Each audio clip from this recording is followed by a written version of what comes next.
ನೇಗಿಲ ಯೋಗಿಯ ಬೆಳೆಯಲ್ಲ, ಅವಳ ಮುಡಿಗೆ ಕುಸುಮಗಳು.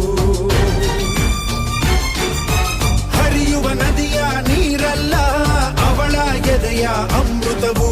ತುಮುಕುವ ಜೋಗದ ಸಿರಿಯಲ್ಲಿ ತುಂಬಿದ ನಗೆಯ ನರ್ತನವು.